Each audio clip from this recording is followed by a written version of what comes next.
Ebby Award for social studies and cultural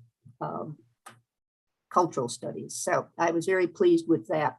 But anyway, it was I've got another message here. It was my book that I wrote upon retirement. And when I retired 5 years ago, I had asked myself, what did I learn working with people for over 50 years? And a second question came to mind, what did I learn that is different from what is out there?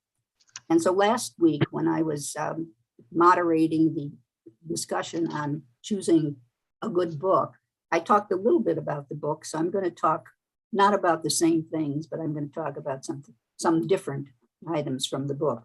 Last week, I talked about why positive thinking isn't always that helpful. It doesn't help you.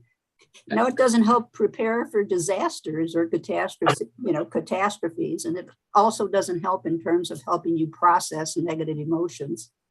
I talked also about anger and how sometimes anger really clears the air. And especially for inhibited people, anger can be very useful. I also talked about romantic love being mostly an illusion or a fantasy. When you meet somebody, you really don't know them. And so you fall in love with parts of them, your ideal self, in a sense. You project a great deal onto somebody out there. It's only after a period of time when you get to know somebody that you really can talk about love. Talked a little bit about vulnerable people and how they're more likable really than super confident ones. And you identify more with the ones who are vulnerable and who show their weaknesses and talk about their inadequacies rather than the ones who are bragging all the time. I hope I'm not in the bragging category with this talking about this book. But anyway, I talked a little bit about narcissism, that there's healthy narcissism. A smidgen of narcissism brings joy and spice to life. There's no doubt about that.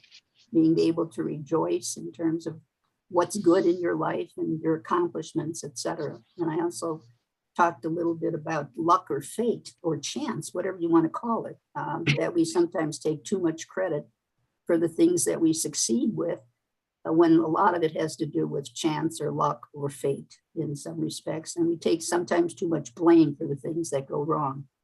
I didn't talk about two of the essays in the book. And I want to spend just a couple of minutes talking about those, and they do relate to what we're talking about in terms of what's the topic of this seminar also. One is empathy and healthy religion go hand in hand. Father Bob can appreciate this. Empathy. Yes, a lot of us appreciate it, yeah. Empathy, which is the capacity of understanding another person, of being able to identify with him or her, being able to kind of empathize, sympathize with their feelings, their thoughts, etc., and being able to communicate that understanding in meaningful language. If you're dealing, for example, with a little girl in a kindergartner who's crying because some little boy scribbled all over her coloring book, you don't say, you don't talk about private property and justice, etc. You talk to her about how badly she feels when that mean boy scribbled on her book. So Gina, how do you write your books? Do you write your books with the first or third person? Do you write your books? How do you tie your writing into whether it's the first or third?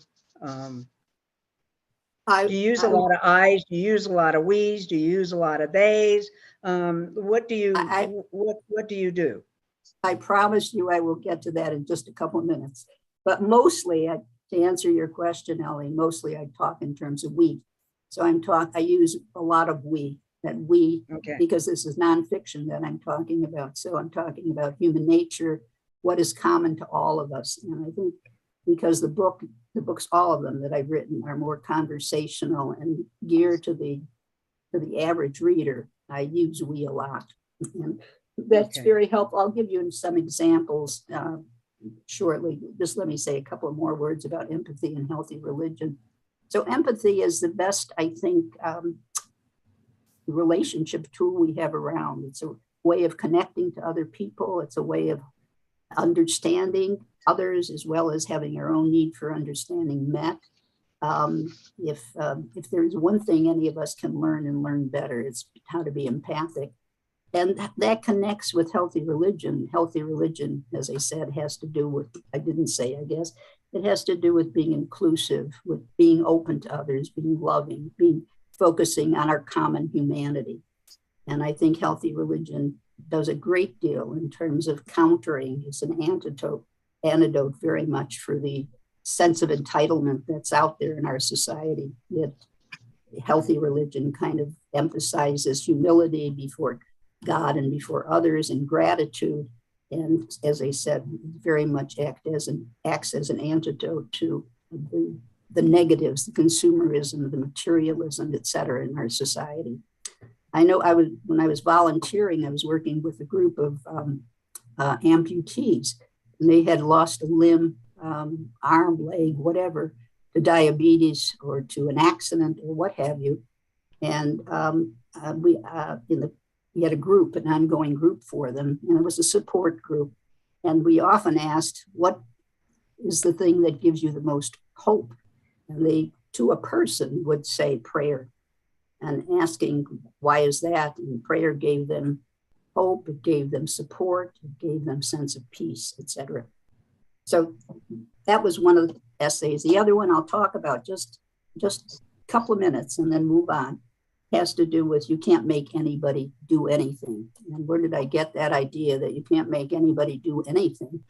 It had to do with a client I was seeing, and I was supposed to do the testing for a 16-year-old boy who had shot and killed his brother. And I had all my testing paraphernalia. And I introduced myself, and he sat on the floor and looked down on the floor and folded his arms and didn't say a word for 45 minutes. So it was obvious he was not going to talk to me. I tried everything I knew because, this was a big deal. I had to do the evaluation for sentencing and my pride was involved. So I tried everything I knew so he would talk to me. But what happened was he didn't move. Finally, I said, I'm sorry, I'm going to pack up my stuff. I said, I can't make you talk to me.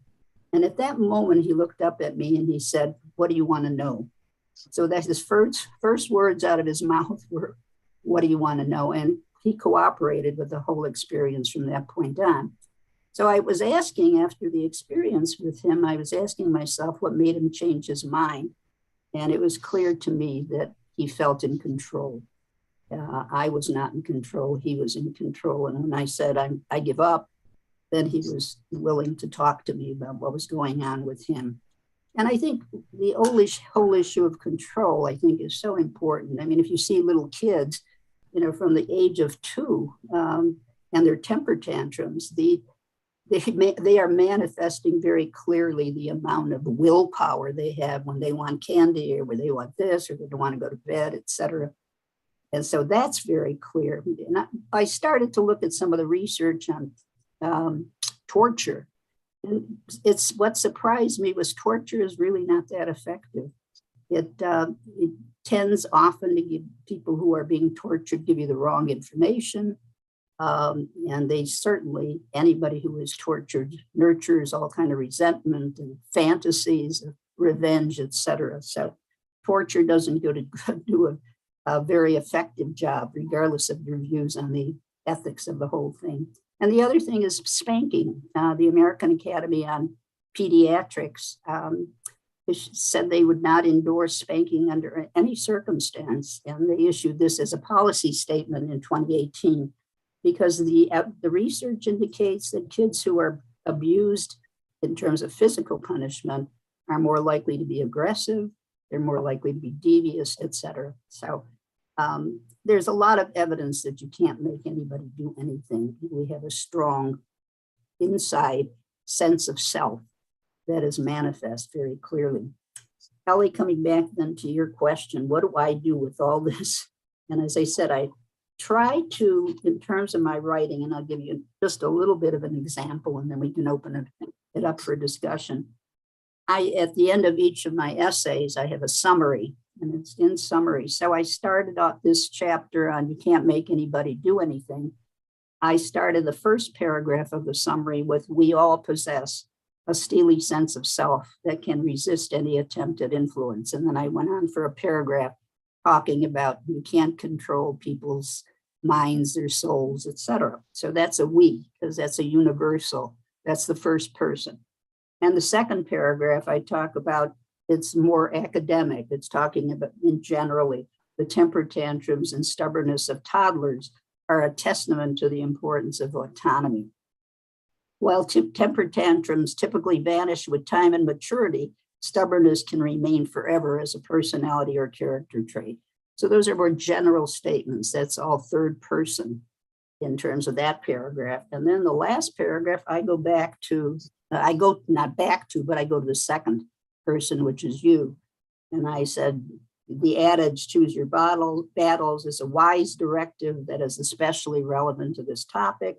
While you cannot make anyone do anything without harmful repercussions or enduring resentments, there are obviously requirements for living. I mean, you can't go around doing things, and so discipline, positive reinforcement, etc.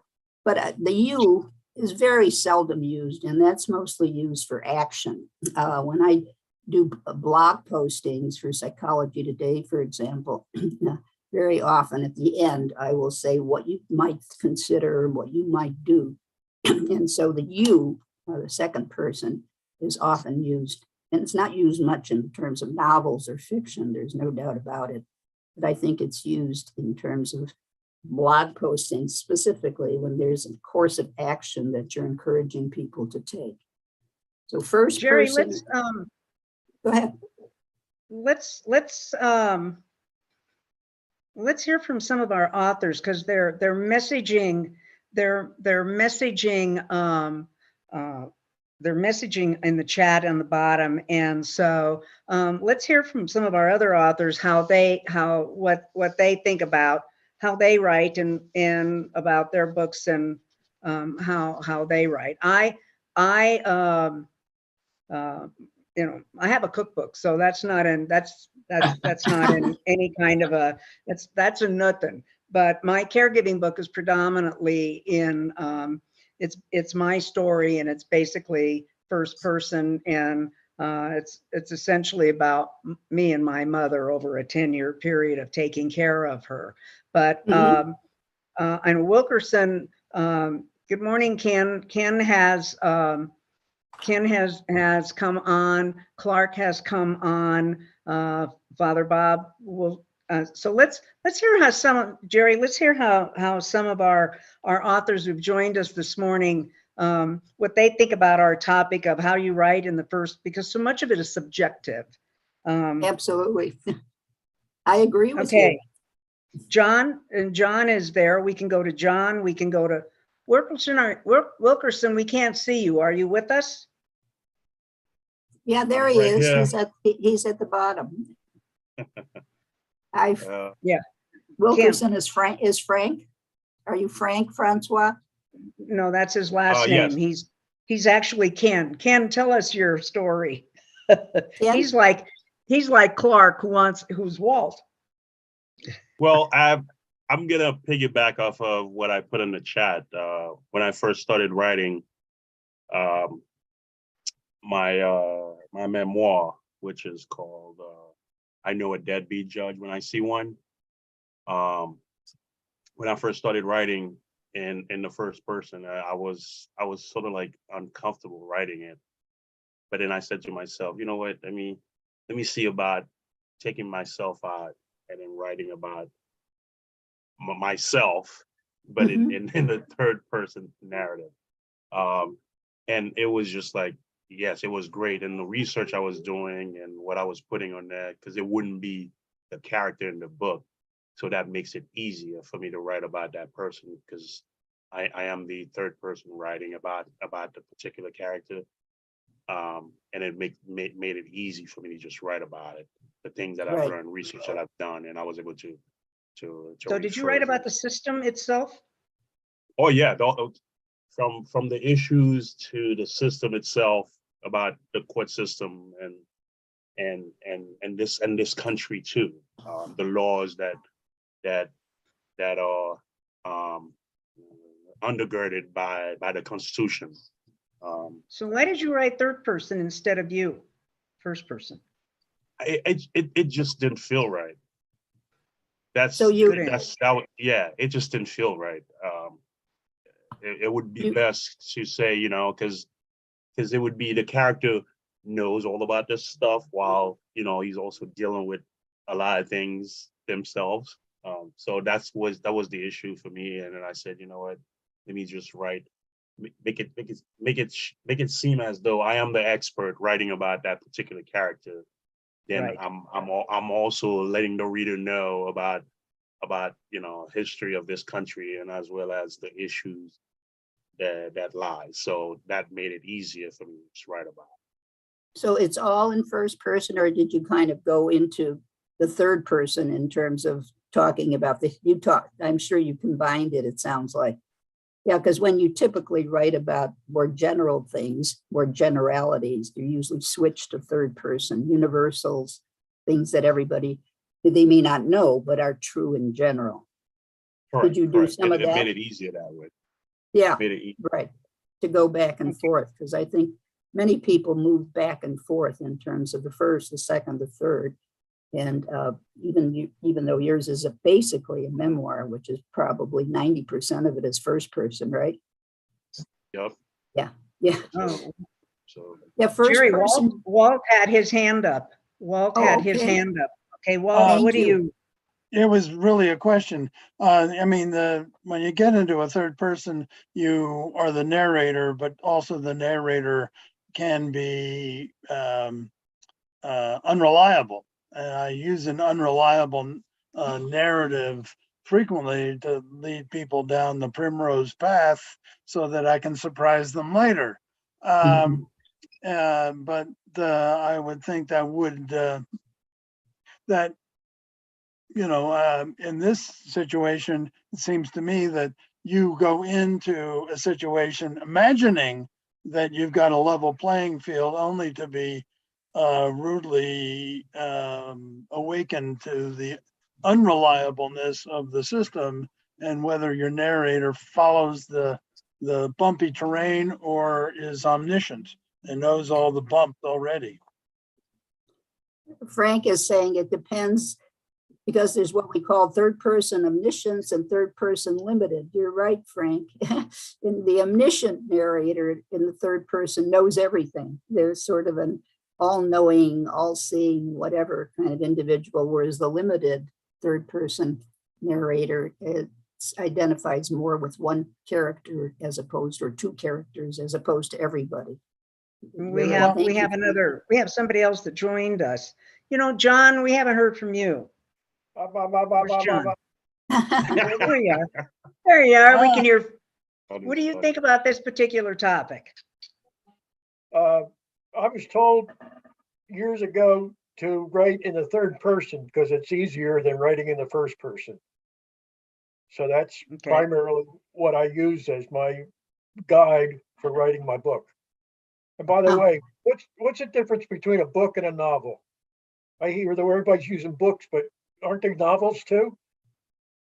Sure. Well, a book can be a cookbook, or book can encyclopedia. Book is more general. My cookbook's a novel. Very strange recipes. Yeah, right. A book can be absolutely anything. All right. As I said, I found, in terms of rather than third person, I found we sort of a good substitute if you don't want to use a lot of I did this, I saw this, I experienced this, etc. Well, And that's also after 50 first person. years, after 50 years of writing medicalese, where it is always we, and things are never done, they occur. The patient was taken to the operating room, etc. Getting rid of the medicalese was a difficult 6-month process. Nobody ever talked. It was all this omniscient narrator. And somebody says, "This is terrible. You've got to have people talk to each other." Says, "Oh, I know about that. So I had to rewrite the body of my first novel just to get more stuff in it, to cut out the internal machinations and have that come out in a conversation. And so that, I was pretty badly crippled by a career in medicine. In terms of writing. There's an irony for you. You found a lot of wheeze in medical literature. Well, more than anything else, I mean, in medical literature, you'll find a description and then generally a paragraph. We decided that so and so, and we found these data, and our interpretation of these data are such and such. So there generally was from a a good group. deal of first person plural. Right. Right. Yeah, Right, absolutely. right, right. Because the advantages of, go ahead, Ellie. I was just going to say, if we could, Barbara joined us. Barbara, are you there? Yes, I Yes, am. she is. There you Hi, are. Barbara. Hello, Barbara. Good morning. Good morning. Tell us about your writing. Do you write in the first or third person, and how do you feel about that? Well, I write factual books based in scripture and writing and prophecy. And so most of the time it is third person. Jesus said this, Paul said that, so forth, and, or did this or that or the other. But whenever I'm discussing a difference in theology, I'll give the two sides and then say, I personally believe, and state my belief. And, and you don't have to agree with me. Both sides can be found in scripture. There's support for both, but there's normally a little more scripture supporting one side than the other side. And just if it's one scripture, it does not make it doctrine, but people will take that and believe it. What about Father Bob? You agree? Yeah, I do. I just like to say, for me, it depends on the genre completely as to what it is. And I would like to point out that maybe they think of two main branches of fiction and nonfiction. I'd like to add poetry to that mix. But the thing about it is that I may write my next murder mystery in the first person. The current one, it's not out yet. It won't be out till the first of the year, but it's called Inclined to Mischief, a Father Jack mystery. And boy, I wish I was half as good a priest as Father Jack is, and also as perceptive, I have trouble seeing the wall if I'm looking over there, but you can make out all kinds of things. On the other hand, my autobiography, which is being sold as a self-help book, actually, that'll be out first of next year, I think in February. And it's called My Life as a Failure, From Fat Shaming to Success. And so for older people that have in the Bay Area, San Francisco Bay Area, who have lived through a lot of the things, the Jim Jones Guyana thing, the Patty Hearst situation, kidnapping of Patty Hearst and all of that, I put footnotes so that the younger people will be able to put that in a historical context of some sort. Then what I do is there is a whole bunch of I's, but during the admonition part of it, there's a whole bunch of, you might find this interesting, maybe you would try it. And so in that for me, I'm presuming it's the only autobio I will ever write, that I use both. Poetry almost always is first person for me. And I'm a sonneteer. I write a number of not Tetrarchian, but Elizabethan sonnets. And I love the sonnet form. And I love it because, having a form gives you freedom to write, because you're confined to, iambic pentameter, and you're confined to so many lines and such a rhyme scheme and that sort of thing. And so it becomes challenging. It's almost like putting an erector set together. So those are my views, and as they have played out for me. My current book, which is Joy for the Journey, which I'll hold up here and let you see, is very, very much as I'm trying to think of her name here. Let's see. Oh, as Barbara was saying, that much of that is really scripture, both Old and New Testament. So there it's presented as a factual thing. And I do discuss pros and cons about those sorts of things. But in application, this book is really about living through the pandemic and coming out spiritually intact at the end. We're not yet met the end, even though we've been told that a couple of times. But anyway, that's kind of what's on my desk right now. Father Bob, how did we all come out intact from the pandemic? Oh, I What pray. did you- Yeah, Pray. absolutely. Absolutely. I'd like to point out, when did the 1919 flu stop? We're still getting immunized for it. You mean the Spanish The flu 1919 Spanish, that didn't Right. originate in Spain? Yeah, the Spanish flu. Yes. right? Yeah, no, I guess it's with us, a different variation every year, which is why we get flu shots, I think. Yeah, yeah. Get your flu Absolutely. shot.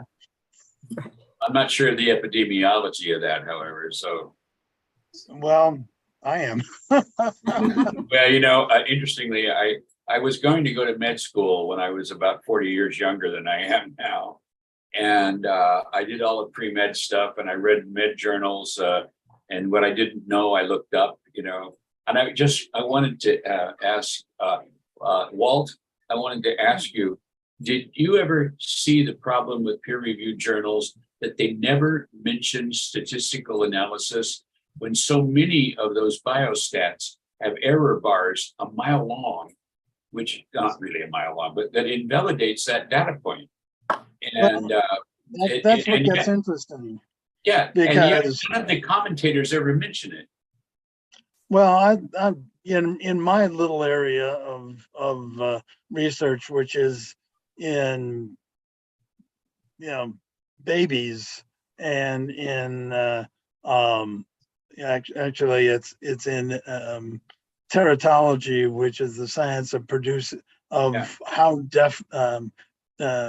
developmental defects occur. Yeah, right.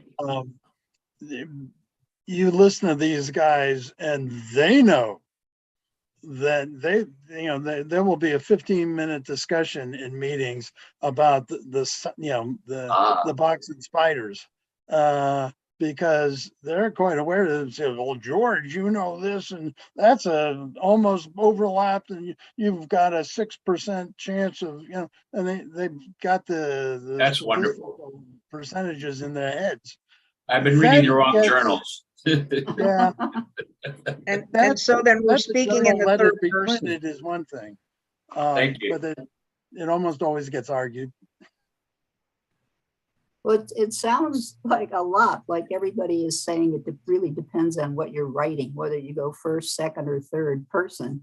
And also Right. in terms of what you're comfortable with. Some of the articles that I think Frank gave us suggested that maybe you start writing in one person and then switch it to the next and see if that feels comfortable. But really writing is almost an automatic process, as I'm sure you all know.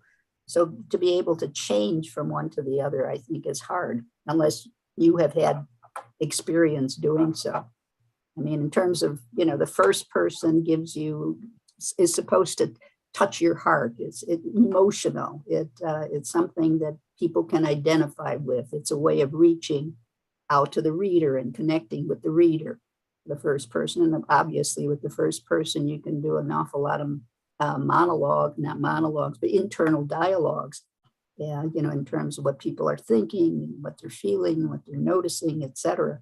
So it has a lot of power, emotional power, and can also be very conversational. So the example in one of the articles was "Call Me Ishmael" from Moby Dick.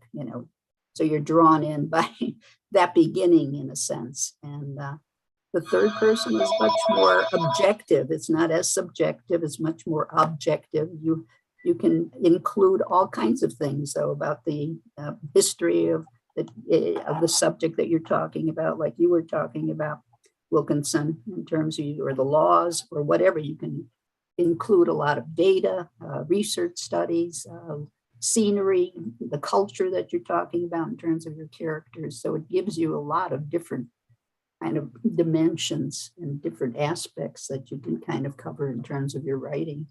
But I think it really depends on what you're writing and how comfortable you are with what you're writing.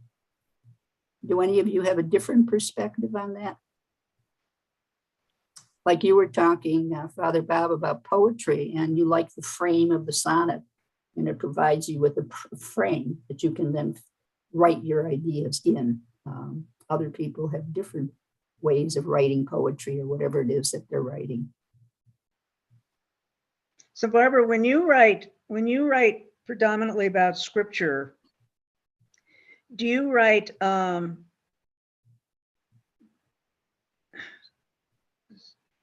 so it can be subjective, it can be first person, it can be third person. How do you tie that back in? Do you tie it back into what's happening in the world today, or do you help me out, Barbara? Okay. My next book is going to be Revelation, Where Are We? And that's because my husband kept asking, while he was reading pieces of Revelation, what John knew. And he kept saying, but where are we? And he'd read another piece and he'd say, but where are we? And, and then as I wrote it, I mean, he was over my shoulder. You can't say when Jesus is coming back. Don't you dare say when Jesus is coming back. Nobody knows when Jesus is coming back. I said, don't worry about it. I know that. And when I finally got through with it, I gave it to him and he looked at me and he says, you came as close as anybody can come to saying when Jesus is coming back. It's going to be soon, but you don't say when. I said, no, the Seventh-day Adventists have already done that. And they've been wrong every time. Indeed. Right. And, but for writing first, Industry. I'm sorry, what? It's What, a cottage industry. Yes. What, Walter? I didn't hear you. I was saying, predicting the end of the world has become a 20th, 21st century cottage industry. Yes. Oh, I see. Probably. And I don't do that. I can tell the scripture that I use, well, it's not really scripture, it's the Apocrypha that I use to talk about Trump and why he lost the 2020 election. But that goes on to talk about the anointed one coming and straightening the world out and telling them what all they've done wrong. And but he saves his people out of all God that. forbid Judgment Day. Holy moly. Yes. Yes. Right. And Only a fool and asks for judgment. it's coming soon, but I can't tell when. So, it will be in God's timing, not in mine. And you know what? And it's just as well that you don't know. Yes, exactly. It's kind of like Barbara, that. I'd like to ask you, to tell you, I'd like to share my theory with you, not on this forum, but Okay. about Revelation. I've taught Revelation verse by verse, line by line from Greek sources and elevating it to Hebrew and Aramaic, and for 6 years. And each Wow. course, it took 3 years to go through the book. And I developed some ideas that I think are sound. I'd like to bounce them off of you sometime. Anyway, that's Okay. what I Yeah, wanted to and say. all my interpretations are taken out of either the Old Testament or some of those are interpreted in the New Testament. And I use scripture for interpretation. So, and, and like I say, some people don't agree with me. My priest says, this isn't necessarily the opinion of the Episcopal Church and certainly not necessarily my opinion. And, and I said, well, that's okay. I appreciate that you feel that way. And, but when I found it in scripture, I'll let you argue with that yourself.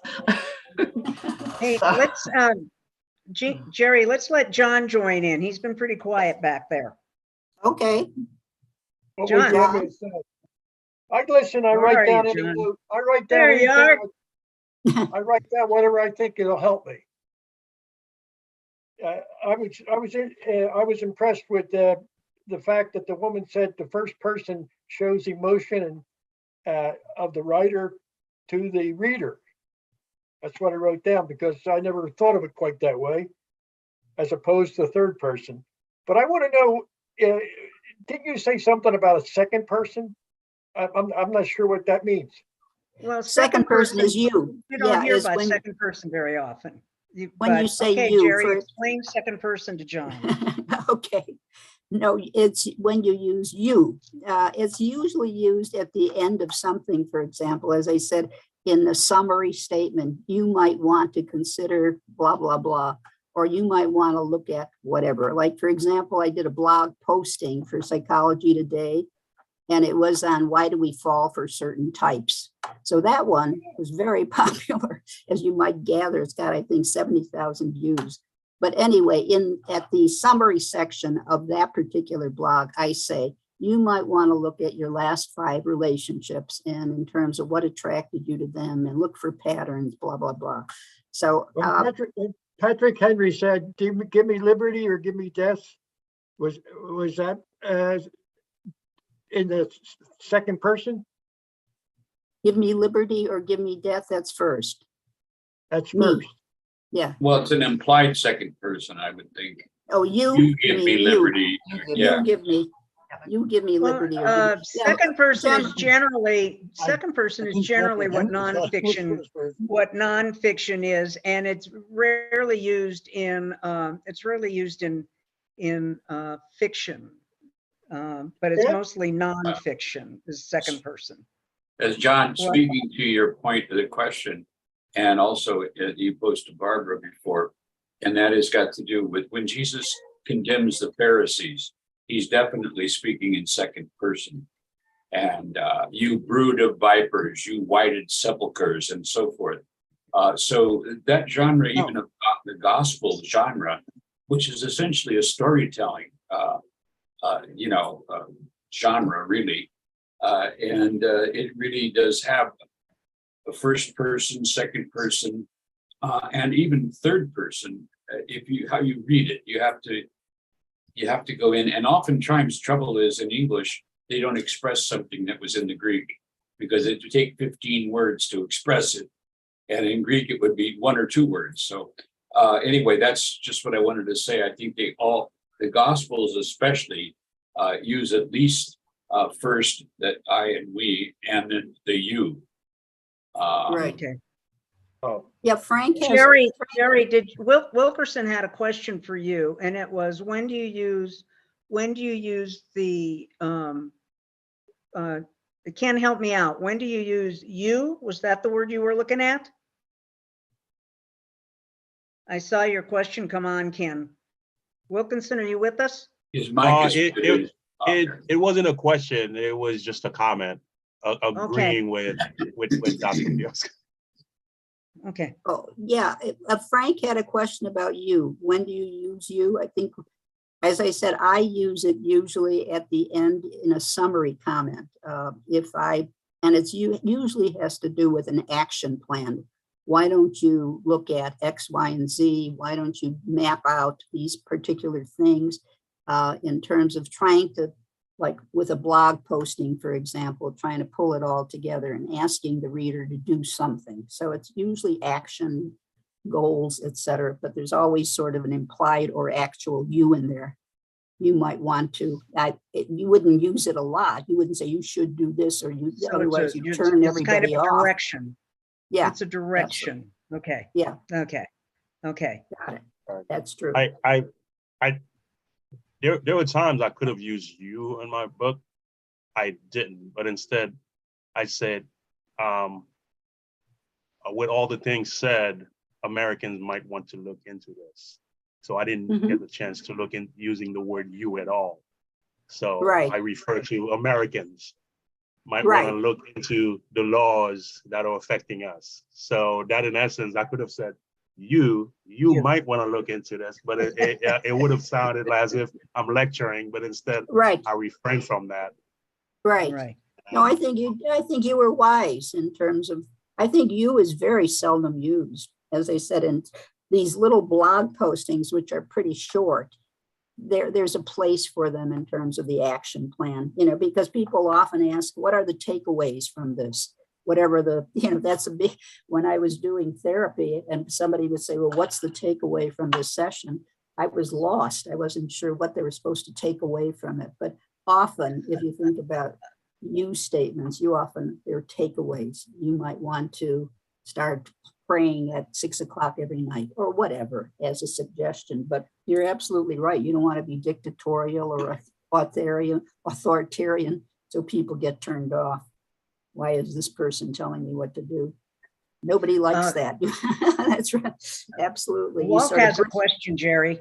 Walt has a question. More an observation is that I've seen works where, they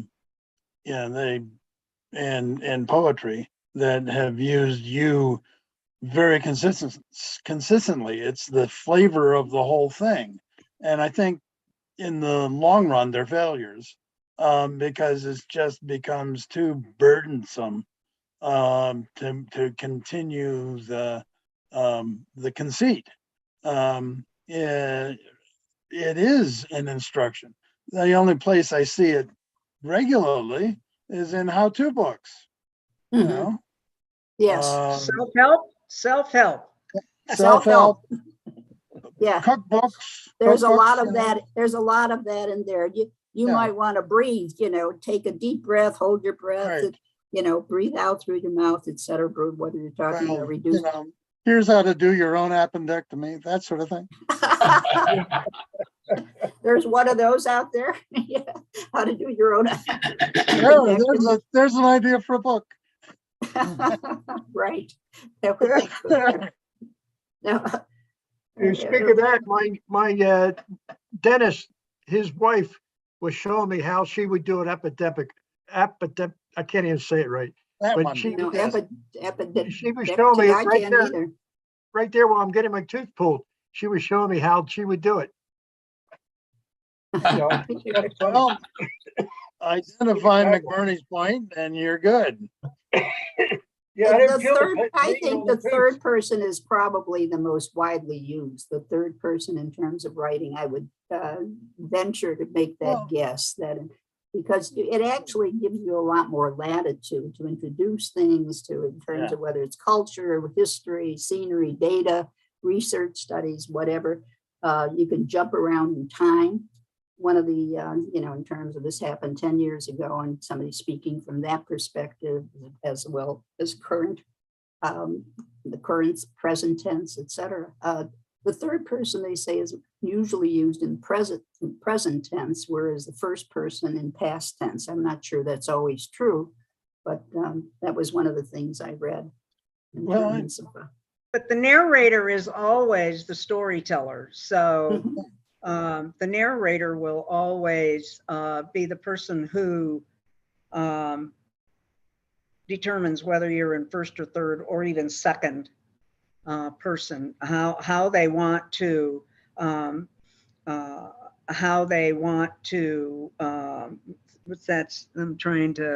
the third person generally is the action person, and then the first person is something else, but the narrator is the storyteller. So I think the narrator drives whether we're going in first or third or second, fifth gear, where we're going. Mm-hmm. You got something, Clark? Yeah, I think one of the advantages of the third person, and I usually write third person and past, simple past, is the unreliable narrative. In other words, you can one chapter you've got this narrator who's knowledgeable about everything he knows about and absolutely ignorant about everything he doesn't know about. And you have this other one, and they only sort of fit very briefly. And it's this third person who's completely lost, but they may wind up at the end of the book. And so you've got the intertwining of this, and the only person that has all the threads, although all the narratives are unreliable in that sense, the only person that has all the threads is the reader. and they can put it together, figure it out or not. Also, you can have, you can have a narrator who lies, and that's Who lies? who actually lies. And to that extent, that loses trust in the reader. I did something close to that, and I had someone sound like they were going to commit suicide and brought it a little too far. And my editor said, "You can't do that. That kills you," And so I backed it off and just sort of like she pushed a button and everything went black. Okay. And then several chapters later, Malila comes to. Then that's the end of book one. She's done all those things to make it look like suicide, but it isn't, which would really have wrecked the book. So you can't really be an unreliable narrator. You can, or a lying narrator, because the price you pay is just too great with the reader. No, I think you Yeah, can't be a they liar don't because the price you're going to pay is going to be tough anyway. They don't believe you, regardless. that's for sure. Well, they won't believe it I- thenceforward. Although I was trying to remember all the light you cannot see. Did any of you read that? He had multiple. He won the Pulitzer Prize, Anthony Doerr. It's a wonderful book. But I think he had multiple narrators. And there was a lot of time hopping too, going back and forth, which sort of was confusing.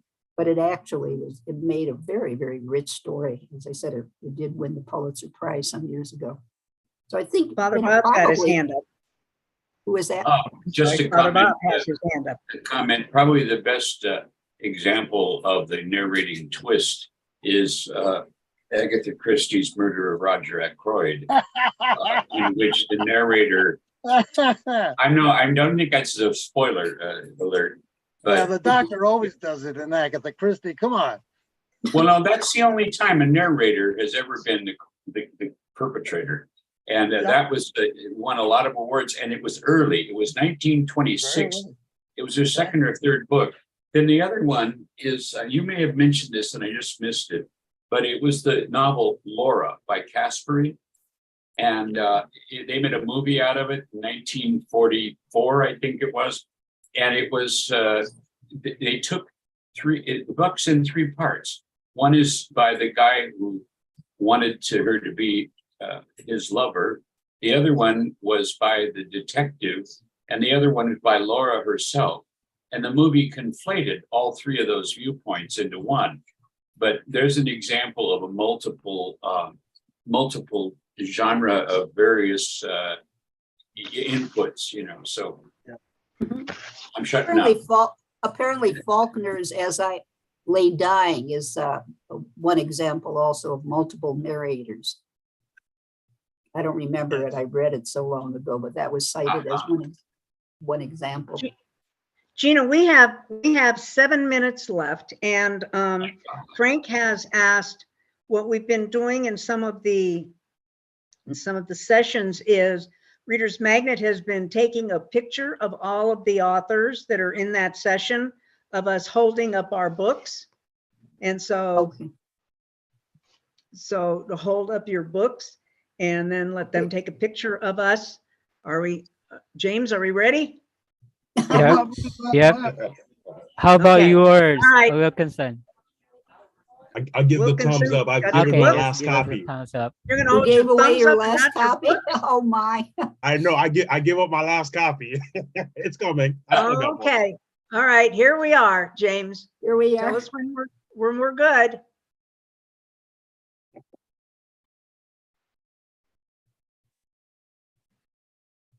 James. Done. Thank you. Okay. Thank you. Thank you. Thank you. That way they got us with all our books. Right. I want to ask a question. Yes, sir. The first round table discussion I went to a couple days ago, everybody's talking about their favorite books and authors. So I chimed in and I said, anybody know Somerset Maugham? Oh. Nobody there. Yeah. Nobody there knew. Nobody knew. Nobody knew? Were they all young Nobody people? knew. This Oy guy's a vey. prolific writer. I gotta Nobody give had an it, idea. no, I thought it was so interesting because he was the only guy that I know of who demanded that if Hollywood wanted to make a movie out of his book, like on human bondage, Uh-huh. that they had to follow the script precisely, yeah. or they Well, couldn't make it. They couldn't make it. I mentioned He was smart. yesterday, He was the only guy that had enough guts to stand up to his book and say, "You're not going to do it the way unless you do it the way I want it." yeah. I thought that was quite interesting. I just like to throw that out for whatever it's worth. Yeah, I think I mentioned another roundtable that the author of Ender's Game, which is a science fiction, and the protagonist is a prepubescent boy, and it deals a lot with the strategy, and it's my conceit as a pediatrician that prepubescent children are the smartest of the species because we don't have that sex thing messing things up. You're right. It's also, they're not as socialized, and so they're Yeah, honest. but I didn't say they weren't barbaric. I just said they were intelligent. But they have this war essentially being done as a game. And the protagonist is this 11-year-old. And he had a double of a time getting the the movie industry not to make him just a little bit older so he could be pubescent. And if he were pubescent, he could have a romantic interest. And that would, he it was sort of the devil in the details of the contract. So the movie industry is not your friend when it comes to because that was the very soul of the book. Right. And it would have been lost had he not sort of stuck to his guns. Right. So we're I talking hate to, about I teenage hate or to break young. in. Okay, Jerry, Frank would like us, we only have 3 minutes. So can we very quickly, can we have our authors very quickly give us their webpage or their social media where we can find them? And then we'll kind of need to let's plug our web pages and our socials. I'm at www.onecaregiversjourney.com. I'm on Facebook and Instagram. Is one written out or a numeral? Do you have, Father Bob, do you have a webpage? The question is, did she have a numeral or is it a written out ONE? ONE, One Caregiver's Journey. My book is One Caregiver's Journey. Okay, very good. ONE, One Caregiver's Journey. Do you have a webpage, Father Bob? Yes, it's gumshoepriest.com. Gumshoe, all one word, of course. And That's pretty clever. Wilkinson. Wilkinson. It's deadbeatjudge.com. Deadbeat what? Okay. John. Deadbeat judge. Yeah, Deadbeat deadbeatjudge.com. Deadbeatjudge.com. My website is johnharoldbooks.com. All one word. Okay. Barbara, what's your website? Is Barbara still with us? You're muted, muted. Barbara. I was trying Okay. to unmute and couldn't. At any rate, I do not have a website at this point in time. I'm in the process of trying to get one. Okay, I would advise. About Reader's social Magazine. media, Barbara. I'm sorry, what? Social media on accounts social like media? Facebook, Okay. Twitter. I am We- under Barbara Schobel-Legee on Facebook. Yes. Okay. All right. Walt, where are you? Well, my website is oldmenandinfidels.com. Oh, man. Barbara, I would it's memorable. highly, And I'm on Facebook and Twitter and Instagram. okay, I would, I'll give I you would, my- I'll I give you would mine. highly recommend Barbara contact Reader's Magnet if you want a dynamite and dynamic website. I talked to Florine about it this morning. Good girl, No, good Great, girl. great. I love mine too. It's from Reader's Magnet. Mine is www.GeraldinePiorkowskiBooks.com. And I'm on Facebook, LinkedIn, Instagram, and Twitter. Okay, so you're on all of it. Yeah, I'm on all of it. I, We James, get are we everybody just- else. I think we're ready to wrap up here. And I would like to do a couple of things. I would like to do a couple of things before we go. And the first one is I would like to myself personally thank Reader's Magnet management and staff for the fine job they're doing putting on the Festival of Storytellers, which is in conjunction with the Empire State. There's the two book fairs in New York City right now, in New York, excuse me, one's in Saratoga Springs. TFOS, the Festival of Storytellers, is dedicated to us authors, as opposed to exposure of us, our books, our brands. And I would, and my next roundtable is tomorrow morning. And I would like to thank, you know what, Dr. Geraldine, you've been superb. This was a lot of fun. Would you like to say that you sign us off, Jerry? And remember, Sign us up. Reader's Magnet shares our story with the world. No, it was a lot of fun. You're quite welcome. I enjoyed it all.